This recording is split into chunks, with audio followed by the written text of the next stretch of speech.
अस्सलाम वालेकुम वीवर्स, मैं हूं अदील मंसूर। वीवर्स, क्या कभी आपने महसूस किया है कि उम्र बढ़ने के साथ छोटी छोटी बातें याद रखना मुश्किल होने लगती हैं। कभी ऐनक बार बार तब्दील करनी पड़ती है, कभी मोबाइल का फ़ॉन्ट बड़ा करना पड़ता है और कभी किसी जानने वाले का नाम ज़बान पर आते आते रुक जाता है। ज़्यादातर लोग ऐसी बातों को सिर्फ बढ़ती उम्र का हिस्सा समझकर नज़रअंदाज कर देते हैं, लेकिन हकीकत इसके बरक्स है। हमारा जिस्म हमें वक्त से पहले इशारे देना शुरू कर देता है। अगर हम इन इशारों को समझ लें तो अपनी सेहत को काफ़ी हद तक बेहतर बना सकते हैं। आज मैं आपको 3 ऐसे बीजों के बारे में बताने जा रहा हूं जो सादा, सस्ते और आसानी से दस्तयाब हैं, लेकिन इनके ग़िज़ाई फ़वाइद जानकर आप हैरान हो जाएंगे। और अच्छी बात यह है कि अगर आप इन्हें रोज़मर्रा की खुराक का हिस्सा बनाएंगे तो ये बहुत ही आसान भी हैं। मगर आगे बढ़ने से पहले आपने हमारे चैनल को सब्सक्राइब नहीं किया, इसको जल्दी सब्सक्राइब कर लीजिए, बेल आइकन को प्रेस कर दीजिए, हमारी नई आने वाली वीडियो को फ़ौरन मिल सके। वीवर, ज़रा तसव्वुर कीजिए, एक 60 साल शख्स रोज़ाना अखबार पढ़ने की कोशिश करता है, लेकिन उसको अल्फाज धुंधले नजर आने लगे। इस दौरान उसे यह भी महसूस होने लगे वो अक्सर चीज़ें रखकर भूल जाता है। वो समझता है कि अब उम्र के ऐसे हिस्से में है, मगर हकीकत इसकी खुराक में कई ज़रूरी ग़िज़ाई अज्जा की कमी हो जाती है। आंखें और दिमाग दोनों जिस्म के ऐसे हिस्से हैं जिन्हें मुसलसल ग़िज़ाइयत और मुनासिब खून की फरहमी दरकार होती है। अगर आपकी खुराक बैलेंस ना हो तो वक्त के साथ इनकी कारकर्दगी मुतासर होने लगती है। इसलिए ग़िज़ाइयत से भरपूर खुराक को कभी नज़रअंदाज ना कीजिए, इसको अहमियत दीजिए। सबसे पहले हम आपको पावरफुल बीज के बारे में बता रहे हैं, जो कद्दू का बीज है। कद्दू के बीज में ग़िज़ाइयत बहुत ज़्यादा होती है। इनमें जिंक, मैग्नीशियम और दीगर बहुत अहम मिनरल्स होते हैं। जिंक आपकी आंखों के लिए बेहतरीन है। मैग्नीशियम आसाबी निज़ाम को बेहतर अंदाज में काम करने में मदद देता है। आपकी वाइटैलिटी इंप्रूव होती है और बहुत से लोग कद्दू पकाते वक्त इसके बीज फेंक भी देते हैं। हालांकि यही हिस्सा सबसे ज़्यादा फ़ायदेमंद होता है। तो इसके इस्तेमाल का तरीका मैं आपको बताता हूँ, जो बहुत ही सिंपल है। रोज़ाना एक खाने का चम्मच हल्के भुने हुए कद्दू के बीज नाश्ते के साथ इस्तेमाल करें। इन्हें दही, सलाद या दलिए में भी शामिल किया जाना चाहिए। तो सबसे आसान तरीका है, आप कोई जिंक सप्लीमेंट लें तो कद्दू के बीज इस्तेमाल कर लीजिए। दूसरा बीज सीड है अलसी, फ्लैक्स सीड। अलसी एक छोटा सा बीज है, लेकिन ग़िज़ाइयत के लिहाज से बहुत ही ज़बरदस्त है। इसमें ओमेगा 3 फैटी एसिड्स और फाइबर मौजूद होता है।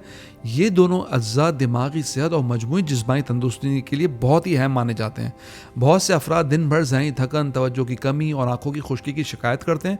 ये बहुत ही बैलेंस डाइट के साथ अगर आप इसको इस्तेमाल करें तो बहुत ही ज़बरदस्त चीज़ है। अलसी के इस्तेमाल का तरीका बहुत ही सिंपल है। अलसी को हल्का सा भून कर पीस लें और रोज़ाना 1 चम्मच पानी या दही में मिलाकर इसको इस्तेमाल कीजिए। तीसरा बीज है चिया सीड। बहुत ही मकबूल है और गुज़िश्ता कुछ सालों में बहुत ही पॉपुलर हो चुका है। इसमें फाइबर, प्रोटीन और मुफीद फैट्स पाए जाते हैं। ये देर तक पेट भरने का एहसास देता है और बैलेंस डाइट का हिस्सा बन सकता है। बहुत से डाइटिशियन चिया सीड को सेहतमंद तर्ज ज़िंदगी के लिए एक बेहतरीन इजाफा कहते हैं, क्योंकि पानी जज्ब करके जेल जैसी शक्ल इख्तियार कर लेता है और आपके हाजमे की सेहत की तो बहुत ही बेहतरीन है। कोलेस्ट्रॉल भी कम करेगा, वज़न भी कम करेगा और आपको सेहतमंद रखेगा। तरीका इस्तेमाल बहुत ही सिंपल है। 1 चम्मच चिया सीड रात को पानी में भिगो दें। सुबह इसे सादा या लीमू के चंद कतरे शामिल करके इस्तेमाल कर सकते हैं। वीवर्स, एक बात याद रखिएगा, चिया सीड और तुखम मलंगा दोनों अलग चीज़ें हैं।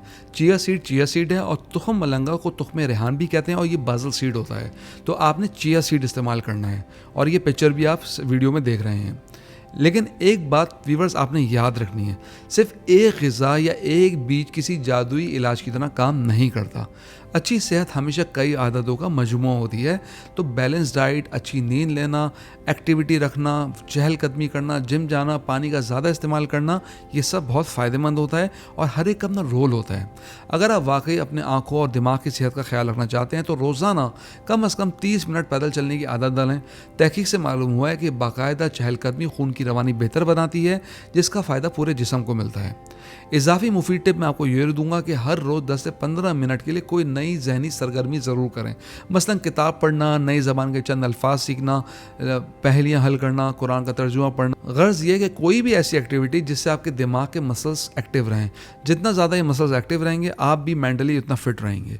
अगर आपको कोई मुस्तकिल बीमारी है या कोई ख़ास दवा इस्तेमाल कर रहे हैं तो अपनी खुराक से बड़ी तब्दीली करने से पहले अपने डॉक्टर से मशवरा कीजिए। व्यूअर्स, हम उम्मीद करते हैं आज की वीडियो आपको पसंद आई होगी। कमेंट बॉक्स में राय से ज़रूर आगाह कीजिएगा। अगली वीडियो तक के लिए अल्लाह हाफ़िज़।